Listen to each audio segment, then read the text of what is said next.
شب برات کی رات کے کچھ ایسے وظائف جن کو کرنے سے دولت کی ریل پھیل ہو جاتی ہے، اللہ رب العزت ان لوگوں کی دعائیں فوراً قبول فرما لیتی ہیں اور یہ دنیا آخرت میں کامیاب انسان ہیں۔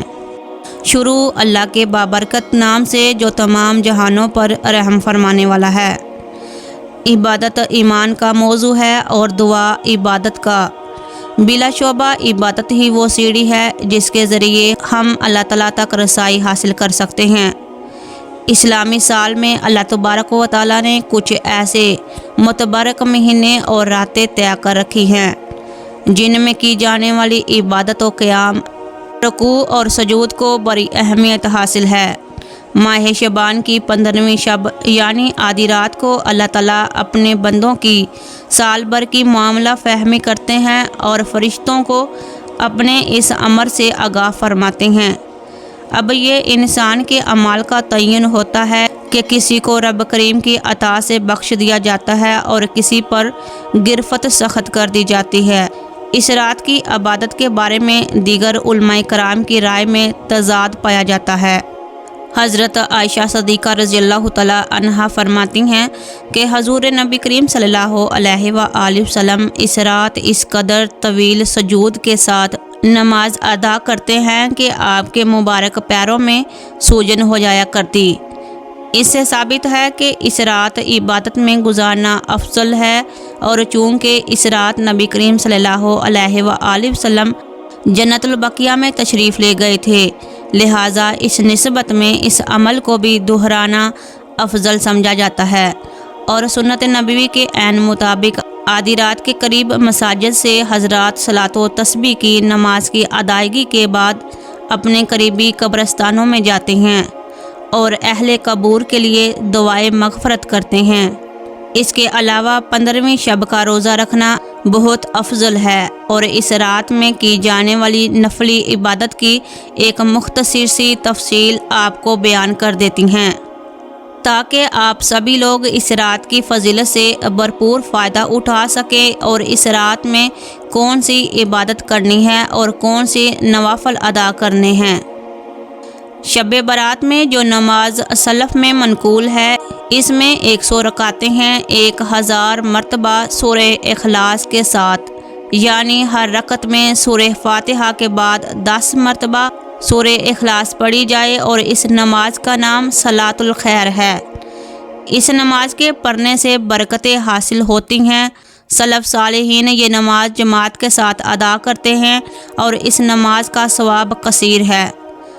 حضرت امام بصری رحمۃ اللہ علیہ نے فرمایا کہ مجھ سے سرور کائنات کے 30 صحابہ اکرام نے بیان فرمایا کہ اس رات کو جو شخص یہ نماز پڑھتا ہے، اللہ تعالیٰ 70 بار اس کی طرف دیکھتا ہے، اور ہر بار کے دیکھنے میں اس آدمی کی 70 حاجتیں پوری کرتا ہے، جن میں سے ادنا حاجت اس کے گناہوں کی مغفرت ہے۔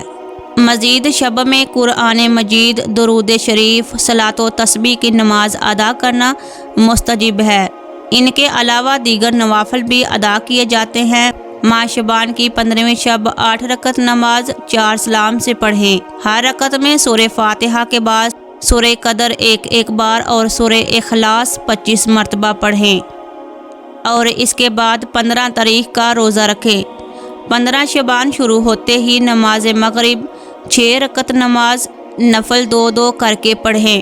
پہلی 2 رکعت نماز نفل درازی عمر بخیر ہونے کی نیت سے پڑھیں، اگلی 2 رکعت نماز بلائیں دور ہونے کی نیت سے، اور آخری 2 رکعت مخلوق کا محتاج نہ ہونے کی نیت سے پڑھیں۔ ہر 2 رکعت نماز کا سلام پھیرنے کے بعد یا تو ایک بار سورہ یاسین پڑھ لی جائے، یا پھر اگر کوئی تلاوت نہ کر سکتا ہو تو وہ 21 مرتبہ سورہ اخلاص پڑھ لے۔ جب 3 نوافل اور بعد کی تلاوتیں مکمل ہو جائیں تو پھر دعا سے قبل ایک بار دعائے شبان پڑھ لیں۔ دعائے نسبان اس وقت آپ کو سکرین پر دکھائی جا رہی ہے۔ حضرت عائشہ صدیقہ رضی اللہ تعالیٰ عنہا فرماتی ہیں کہ رسول اللہ کو میں نے کبھی نہیں دیکھا کہ سوائے رمضان کے کسی اور ماہ میں پورے روزے رکھے ہوں، اور یہ بھی نہیں دیکھا کہ وہ دیگر مہینوں میں شعبان سے زیادہ کسی ماہ میں روزے رکھتے ہوں۔ مطلب یہ ہے کہ رمضان کے بعد رسول کرم سب سے زیادہ روزے شعبان المبارک کے مہینے میں رکھتے تھے۔ حضرت انس رضی اللہ تعالیٰ عنہ سے روایت ہے کہ وہ فرماتے ہیں کہ کسی نے رسول اللہ سے دریافت کیا تو فرمایا کہ رمضان کی تعظیم میں رمضان کے روزے رکھنا۔ ایک جگہ اللہ کے نبی فرماتے ہیں کہ جو شخص مجھ پر درود پاک پڑھتا ہے اس پر 10 رحمتیں نازل ہوتی ہیں۔ اس لیے ہر مسلمان کو چاہیے کہ وہ رسول اللہ صلی اللہ علیہ وآلہ وسلم پر درود پاک کثرت سے پڑھا کرے۔ اللہ تعالیٰ سے دعا ہے کہ اللہ تعالیٰ آپ کو اس رات میں عبادت کرنے کی توفیق عطا فرمائے اور آپ کی دعائیں اپنے حضور قبول و منظور فرمائے۔ آمین ثم آمین۔